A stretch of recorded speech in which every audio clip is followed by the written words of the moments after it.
इस moving average लगाना कोई बड़ी बात नहीं है, ये सब लगा लेते हैं। पर चार्ट को रीड कैसे करना है ये क्लियर नहीं हो पाता है लोगों को। कब मार्केट को फॉलो करना है, कब थोड़ा सा वेट करना है और कब ट्रेड को नहीं लेना है, इग्नोर करना है, ये सारे कन्फ्यूजन सबको होते हैं। और मूविंग एवरेज इसी कन्फ्यूजन को दूर करती है। ये क्या करती है, ये प्राइस को थोड़ा सा स्मूथ करके दिखाता है ताकि आपको समझ आए कि मार्केट ओवरऑल किस साइड स्ट्रांग है। और इससे ये आइडिया हमको मिलता है कि प्राइस किस एरिया के आसपास रिएक्ट कर सकती है और कौन सा ट्रेड आपको लेना चाहिए, कौन सा नहीं लेना चाहिए। तो इस वीडियो में इसी क्लैरिटी को यूज करके मैं आपको एक simple moving average based strategy बताने वाली हूँ, जो कि बिगिनर के लिए बहुत ईजी है। बहुत ईजीली आप लोगों को समझ आ जाएगा अगर आप बिगिनर हो तो। और चार्ट को ओवर कॉम्प्लिकेट भी नहीं करती है ये। तो अगर आप ट्रेडिंग सीख रहे हो और चैनल पे नए हो तो चैनल को सब्सक्राइब कर लो और बेल आइकन प्रेस कर दो ताकि आपसे कोई भी इंपॉर्टेंट वीडियो इस चैनल की मिस ना हो। ओके, तो चलिए स्टार्ट करने से पहले एक छोटी सी बेसिक सी चीज हम समझ लेते हैं कि मूविंग एवरेज होता क्या है। देखो, मूविंग एवरेज का मतलब होता है प्राइस का एवरेज। जो चार्ट पे आपको प्राइस दिखता है ना, ऊपर नीचे होता रहता है, उसको डायरेक्टली देखना थोड़ा कंफ्यूजिंग होता है क्योंकि समझ ही नहीं आता है कि मार्केट एक्चुअली जा कहां पे रही है, ऊपर जा रही है कि नीचे जा रही है। तो मूविंग एवरेज क्या करता है, मूविंग एवरेज प्राइस का एवरेज निकाल के एक स्मूथ लाइन बना देता है और उस लाइन से हमको ये समझ आ जाता है कि मार्केट ओवरऑल ऊपर जा रही है या नीचे जा रही है। ठीक है, अब प्राइस का एवरेज कैसे निकलता है ये देखो। ये बीटीसी का चार्ट है, आप कोई भी कॉइन ले सकते हो, उसके लास्ट 5 कैंडल की प्राइस जो है वो आपको लेनी है। ठीक है, यहाँ पे मैंने ली है 100, 110, 120, 130 और 140। ठीक है, अब इसका एवरेज कैसे निकालेंगे हम पांचों को प्लस कर देंगे और 5 से डिवाइड कर देंगे। ठीक है, 5 से डिवाइड करने के बाद 120 आएगा।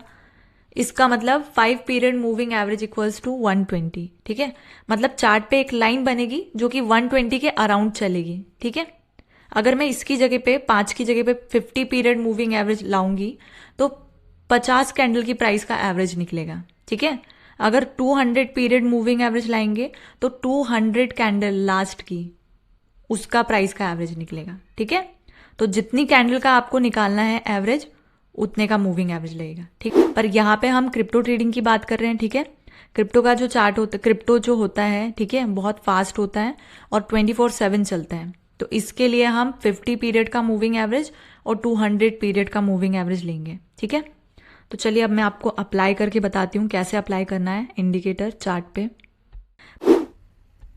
चलिए अब आपको अप्लाई करना बताती हूँ। ये बीटीसी का चार्ट है, आप कोई भी कॉइन ले सकते हो, बीटीसी, ईटीएच, सोलाना, बीएनबी। सिर्फ हाई वॉल्यूम कॉइन्स लेना है आपको क्योंकि वहीं पे ये लॉजिक काम आएगा। ठीक है, छोटे कॉइन्स में नहीं काम करेगा।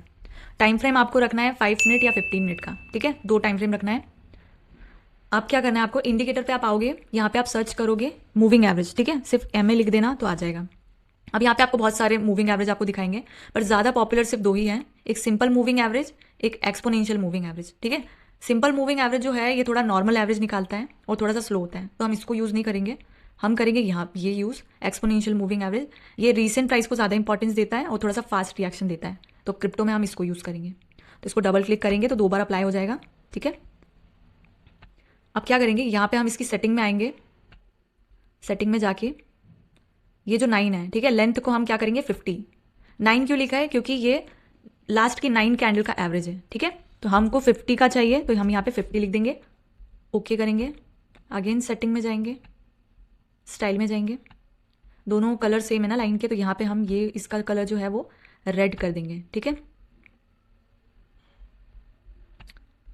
ओके। ठीक है, अब इसकी सेटिंग चेंज करेंगे। इनपुट्स में जाके लेंथ हम रखेंगे यहाँ पे 200। ठीक है, स्टाइल में जाके इसको मैं कर दूंगी ग्रीन। ठीक है, ग्रीन, और थोड़ी सी लाइन जो है वो मोटी कर देंगे। ठीक है, तो ये हो गई हमारी सेटिंग कंप्लीट। ठीक है, ये हो गया अप्लाई। ठीक है, अब इसको मैं क्लोज कर देती हूँ थोड़ा। देखो, जैसे ही बीटीसी के चार्ट पे हम 50 और 200 ईएमए लगाते हैं ना, तो हमको 2 लाइन दिखती है।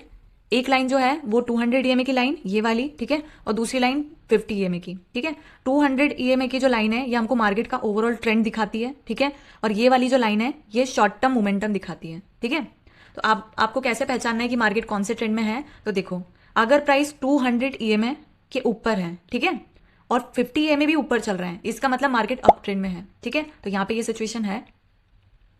उसके बाद मार्केट अप ट्रेंड में है और अगर प्राइस जो है 200 EMA और ये जो 50 EMA है, ठीक है, ये जो दो लाइन है आपस में चिपक जाती हैं, ठीक है, इसका मतलब मार्केट जो है वो साइडवेज है। ठीक है, तो यहाँ पे आपको ट्रेड इग्नोर करना है क्योंकि ये नो ट्रेडिंग जोन है। ठीक है, आपके स्टॉप लॉस हिट होने से बच जाएंगे। नेक्स्ट क्या है, जब भी प्राइस 200 EMA के नीचे है, ठीक है, और 50 EMA भी उसके नीचे है, इसका मतलब मार्केट जो है वो डाउन ट्रेंड में है। ठीक है, इतना समझा। देखो अप ट्रेंड में क्या करना है हमको बाय सेटअप के लिए, यहाँ पे आपको ये गलती बिल्कुल भी नहीं करनी है कि प्राइस जो है वो मूविंग एवरेज के ऊपर निकल गया तो हम यहाँ पे बाय कर लेते हैं। ठीक है, बिल्कुल ऐसा नहीं करना है। आपको क्या करना है, वेट करना है, प्राइस को वापस 50 EMA के पास आने दो, हम यहाँ पे रिट्रेसमेंट पे एंट्री लेंगे। ठीक है, जब भी प्राइस 50 EMA को छुएगा, ठीक है, यहाँ पे आसपास घूमेगा या फिर सस्टेन करेगा या फिर थोड़ा सा स्लो हो जाएगा, तब हम वेट करेंगे यहाँ पे विक बनने का या फिर एक अच्छी सी ग्रीन कैंडल के बनने का। ठीक है, जैसे ही यहाँ पे कोई ग्रीन कैंडल बनती है तब आप समझ जाना कि बायर जो है वो वापस आ गए हैं, तब यहाँ पे बाय करने का जो डिसीजन है वो लॉजिकल हो सकता है। ठीक है, तो अब यहाँ पे आप एंट्री कर सकते हो। अब सेल के सेटअप के लिए आपको क्या करना है, जब भी मार्केट डाउन ट्रेंड में हो, ठीक है, डाउन ट्रेंड मतलब 200 EMA के नीचे हो प्राइस और 50 EMA के भी नीचे हो, इसका मतलब मार्केट जो है वो डाउन ट्रेंड में है। ठीक है, तो मार्केट जैसे ही गिर रहा है वैसे ही आपको ट्रेड नहीं लेना है। आपको क्या करना है, जब वो बाउंस बैक करेगा, ठीक है, 50 EMA को टच करेगा, ठीक वैसे ही जैसे बाय का सेटअप था, 50 EMA की जो लाइन है, ठीक है, उसको टच होना चाहिए। ठीक है, वहां पे थोड़ा सस्टेन होना चाहिए। ठीक है, उसके बाद एक रिजेक्शन कैंडल बननी चाहिए रेड, उसके बाद कंफर्मेशन मिल जाएगी कि आप कर सकते हो। ठीक है, शॉर्ट कर। देखो इसमें दो लाइंस होती हैं, क्रॉसओवर लाइंस। जब 50 EMA की लाइन ग्रीन EMA की लाइन को, ठीक है, 200 EMA की लाइन को नीचे से ऊपर की ओर क्रॉस करती है ना, तो इसको हम बोलते हैं गोल्डन क्रॉसओवर। इसका मतलब है कि ट्रेंड चेंज होने वाला है, ये ट्रेंड चेंज का सिग्नल है। अगर मार्केट बेरिश थी तो अब बुलिश होने वाली है, ठीक है, या हो सकती है। ओके, उसके बाद होता है जब 50 EMA की लाइन जो है वो 200 EMA की लाइन को नीचे की साइड क्रॉस करती है, तो इसको हम बोलते हैं डेथ क्रॉसओवर। ठीक है, इसका मतलब मार्केट अगर बुलिश है तो बेरिश हो सकती है, ठीक है, डाउन ट्रेंड में जा सकती है। तो इसके लिए आपको क्रॉसओवर के बाद डायरेक्ट ट्रेड नहीं लेना है। ठीक है, पहले आपको ट्रेंड को कंफर्म होने देना है। अगर ट्रेंड कंफर्मेशन आपको मिल जाती है कि ट्रेंड जो है वो कंटिन्यू करेगा, उसके बाद आपको कैंडल स्टिक पैटर्न को ध्यान में रखते हुए आपको ट्रेड लेना है। ठीक है, पुल बैक के बाद, ठीक है, सब कुछ ध्यान में रखते हुए ट्रेड लेना है। एंट्री तभी लेनी है, अदरवाइज नहीं लेनी है। ओके, सो गाइस ये थी हमारी स्ट्रैटेजी 50 और 200 EMA की। और इस स्ट्रैटेजी की सबसे अच्छी बात ये है कि ये आपको हर कैंडल पे ट्रेड करने से रोकती है, जिससे आपके स्टॉप लॉस कम हिट होंगे और ये आपको पेशेंस सिखाएगी। इसलिए चार्ट पे जाके बैक टेस्ट करो और देखो ये कैसे रिएक्ट करती है। अगर रिस्क मैनेजमेंट सही से रखोगे ना, तो ये सिंपल सा लॉजिक भी आपको रैंडम ट्रेडिंग से बचा लेगा। तो अब सिंपल सा काम है, इस स्ट्रैटेजी को सिर्फ देखो मत, चार्ट पे अप्लाई करके देखो और कमेंट में बताओ कि ये स्ट्रैटेजी तुम्हारे चार्ट पे काम करती है या नहीं। अगर ऐसी लॉजिकल ट्रेडिंग वीडियोस आपको चाहिए तो चैनल को सब्सक्राइब कर दो और बेल आइकन प्रेस कर दो ताकि आपको नेक्स्ट वीडियो जल्दी मिलती रहे। ओके, तो चलिए मिलते हैं नेक्स्ट वीडियो में। Till then good bye.